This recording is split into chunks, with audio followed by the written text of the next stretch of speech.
What's the most demanding aspect of the movie watching experience in the 21st century? I think it's answering, what should I watch?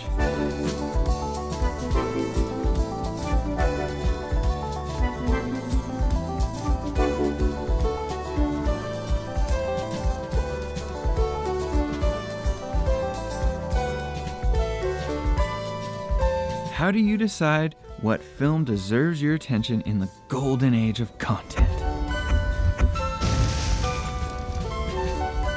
So I started to think, how do I answer this question for myself? What I'm about to offer is my way into most movies. Let's get into it. Point Break or Bad Boys 2?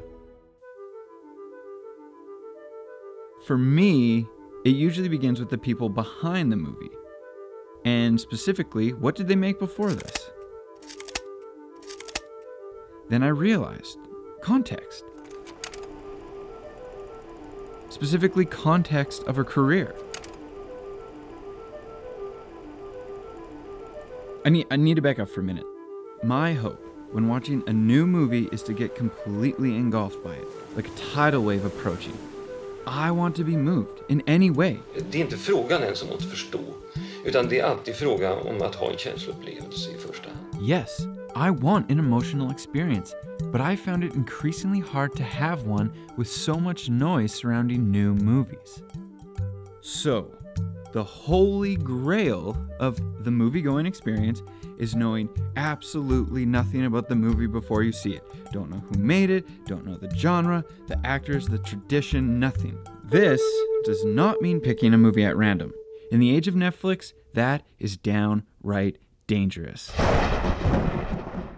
The Holy Grail requires one thing, a recommendation from the trusted voice. This is often a good friend. It could be a filmmaker you like or a critic. These can come from interviews, commentaries, podcasts, Twitter, videos on YouTube, etc. This is one of the greatest movies of Peter Weir, Picnic at Hanging Rock. The trusted voice is my favorite way to choose a movie. You want to go in as dark as possible.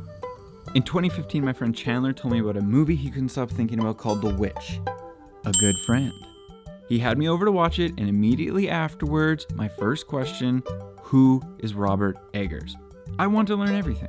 You know, myth, religion, folk tales, fairy tales, that's like all I spend my time like invested in. I'm more interested in that than I am in films.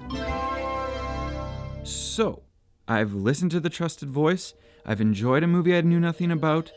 However, once the mystery film is over and you've connected with it, you've now moved it from the unknown box into the career context box, and you will never get the mystery back. But that's okay. In fact, that's what you want. So with Robert Eggers, when I hear his next film is called The Lighthouse, that's it. That's all I want to know. Here's the thing. The Holy Grail is rare. That's why it's holy. You do not get those experiences all the time of knowing nothing about a movie and it being spectacular. But now we're entering the sweet spot of movie watching, career context. You're independent now. No need to rely on the trusted voice. You are your own trusted voice.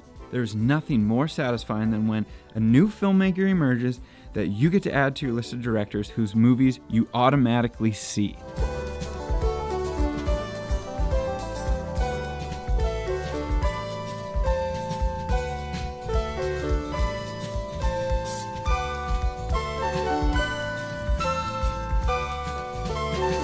Understanding a director's sensibility is exciting because you will have a good idea if you'll enjoy the film without the need to know anything about it. Using career context, I go into movies with a high level of trust that my attention will be rewarded with a bold, unique, or challenging story. I've liked what they've done before. I can trust them in good hands this time around and leave the rest to the experience. This is why career context is so important to me. It lets me avoid reviews, trailers, any marketing push from the studio, and keep my mind as open and in the dark as possible.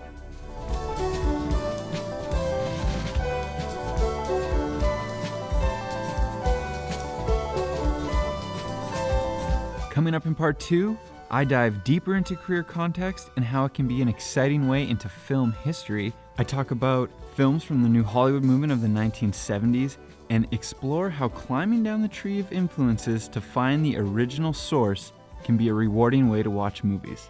See you in part 2.